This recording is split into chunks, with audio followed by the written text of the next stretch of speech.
My gentleness and good behavior had gained so far on the Emperor and his court, and indeed upon the army and people in general, that I began to conceive hopes of getting my liberty in a short time. I took all possible methods to cultivate this favorable disposition. The natives came by degrees to be less apprehensive from any danger from me. I would sometimes lie down and let 5 or 6 of them dance on my hand, and at last the boys and girls would venture to come and play at hide-and-seek in my hair. I had now made a good progress in understanding and speaking their language. The Emperor had a mind one day to entertain me with several of the country shows, wherein they exceed all nations I have known, both for dexterity and magnificence. I was diverted from none so much as that of the rope dancers, performed upon a slender white thread, extended about 2 foot and 12 inches from the ground, upon which I shall desire liberty, with the reader's patience, to enlarge a little. This diversion is only practiced by those persons who are candidates for great employments and high favor at court. They are trained in this art from their youth, and are not always of noble birth or liberal education. When a great office is vacant, either by death or disgrace, which often happens, 5 or 6 of those candidates petition the Emperor to entertain His Majesty in the court with a dance on the rope, and whoever jumps the highest without falling succeeds in the office. Very often the chief ministers themselves are commanded to show their skill and to convince the Emperor that they have not lost their faculty. Flimnap, the treasurer, is allowed to cut a caper on the straight rope, at least an inch higher than any lord in the whole empire. I have seen him do the somersault several times together upon a trencher fixed on the rope, which is no thicker than a common pack thread in England. My friend Relgisal, Principal Secretary for Private Affairs, is, in my opinion, if I am not partial, the second after the Treasurer. The rest of the great officers are much upon a par. These diversions are often attended with fatal accidents, whereof great numbers are on record. I myself have seen 2 or 3 candidates break a limb, but the danger is much greater when the ministers themselves are commanded to show their dexterity, for by contending to excel themselves and their fellows, they strain so far, that there is hardly one of them who hath not received a fall, and some of them 2 or 3. I was assured that a year or 2 before my arrival, Flimnap would have infallibly broke his neck if one of the king's cushions that accidentally lay on the ground had not weakened the force of his fall.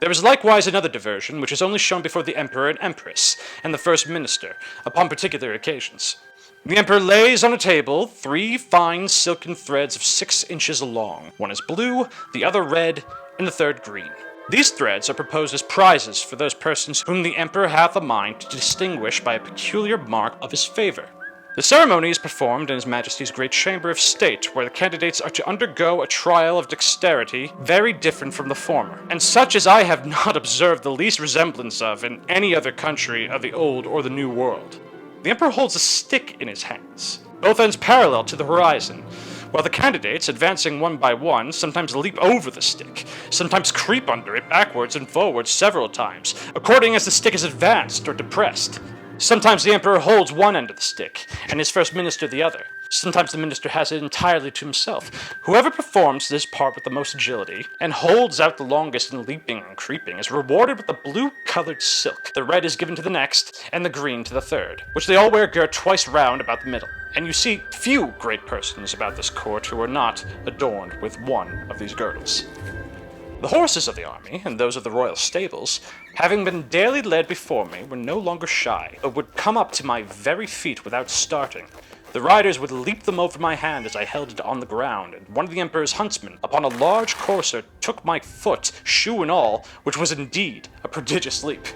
I had the good fortune to divert the Emperor one day, after a very extraordinary manner. I desired he would order several sticks of 2 foot high, and the thickness of an ordinary cane, to be brought me, whereupon His Majesty commanded the master of his woods to give directions accordingly. And the next morning 6 woodsmen arrived with as many carriages, drawn by 8 horses to each. I took 9 of these sticks, and fixing them firmly in the ground in a quadrangular figure, 2 foot and a half square, I took 4 other sticks, and tied them parallel to each other, about 2 foot from the ground. Then I fastened my handkerchief to the 9 sticks that stood erect, and extended it on all sides till it was as tight as the top of a drum, and the 4 parallel sticks rising about 5 inches higher than the handkerchief, served as ledges on each side. When I had finished my work, I desired the Emperor to let a troop of his best horse, 24 in number, come and exercise upon this plain. His Majesty approved of the proposal, and I took them up one by one in my hands, ready mounted and armed with the proper officers to exercise them. As soon as they got into order, they divided it into two parties, performed mock skirmishes, discharged blunt arrows, drew their swords, fled and pursued, attacked and retired, and in short, discovered the best military discipline I ever beheld.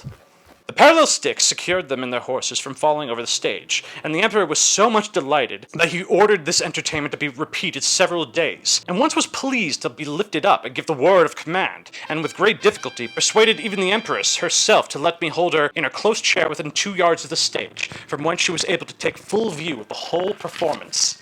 It was my good fortune that no ill accident happened in these entertainments. Only once a fiery horse that belonged to one of the captains pawing with his hoof struck a hole in my handkerchief, and his foot slipping, he overthrew the rider and himself. And I immediately relieved them both, for covering the hole with one hand, I set down the troop with the other. In the same manner as I took them up. The horse that fell was strained in the left shoulder, but the rider got no hurt, and I repaired my handkerchief as well as I could. However, I would not trust to the strength of it any more in such dangerous enterprises. About 2 or 3 days before I set at liberty, as I was entertaining the court with these kinds of feats, there arrived an express to inform His Majesty that some of his subjects riding near the place where I was first taken up had seen a great black substance lying on the ground, very oddly shaped, extending its edges round as wide as His Majesty's bedchamber, and rising up in the middle as high as a man. That it was no living creature, as they had first apprehended, for it lay on the grass without motion, and some of them had walked round it several times, and by mounting upon each other's shoulders, they had got to the top, which was flat and even, and stamping upon it, they found it was hollow within, and they humbly conceived it might be something belonging to the Man Mountain, and if His Majesty pleased, they would undertake to bring it with only 5 horses. I presently knew what they meant, and was glad at heart to receive this intelligence. It seems upon my first reaching the shore after our shipwreck, I was in such confusion that before I came to the place where I went to sleep, my hat, which I had fastened with a string to my head while I was rowing, had not stuck on all the time I was swimming, fell off after I came to land, and string, as I conjecture, breaking by some accident which I never observed, but thought my hat had been lost at sea. I entreated His Imperial Majesty to give orders it might be brought to me as soon as possible, describing to him the use and the nature of it. And the next day the wagoners arrived with it, but not in very good condition. It bored 2 holes in the brim within 1.5 inches of the edge, and fastened 2 hooks in the holes. These hooks were tied by a long cord in the harness, and thus my hat was dragged along for above half an English mile. But the ground in that country being extremely smooth and level, it received less damage than I expected. 2 days after this adventure, the Emperor, having ordered that part of his army, which quarters in and about his metropolis to be in a readiness, took a fancy to diverting himself in a very singular manner. He desired I would stand, like a colossus, with my legs as far asunder as I conveniently could. He then commanded his general, who was an old experienced leader and a great patron of mine, to draw up his troops in close order, and march them under me. The foot of 24 and abreast, and the horse by 16, with drums beating, colors flying, and pikes advanced. This body consisted of 3,000 foot and 1,000 horse. His Majesty gave orders, upon pain of death, that every soldier in his march should observe the strictest decency with regard to my person, which, however, could not prevent some of the younger officers from turning up their eyes as they passed under me, and, to confess the truth, my breeches were in so ill a condition that they afforded some opportunities for laughter and admiration. I had sent so many memorials and petitions for my liberty that His Majesty at length mentioned the matter, first in the cabinet and then in a full council, where it was opposed by none, except Skyrish Bolgolam, who was pleased, without any provocation, to be my mortal enemy. But it was carried against him by the whole board, and confirmed by the Emperor. That minister was Galbut, or Admiral of the realm, very much in his master's confidence, and a person well versed in affairs, but of a morose and sour complexion. However, he was at length persuaded to comply, but prevailed that the articles and conditions upon which I should be set free, and to which I must swear, should be drawn up by himself. These articles were brought to me by Skyrish Bolgolam in person, attended by 2 under-secretaries, and several persons of distinction. After they were read, I was demanded to swear to the performance of them, first in the manner of my own country, and afterwards in a method prescribed by their laws, which was to hold my right foot in my left hand, to place the middle finger of my right hand on the crown of my head, and my thumb at the tip of my right ear.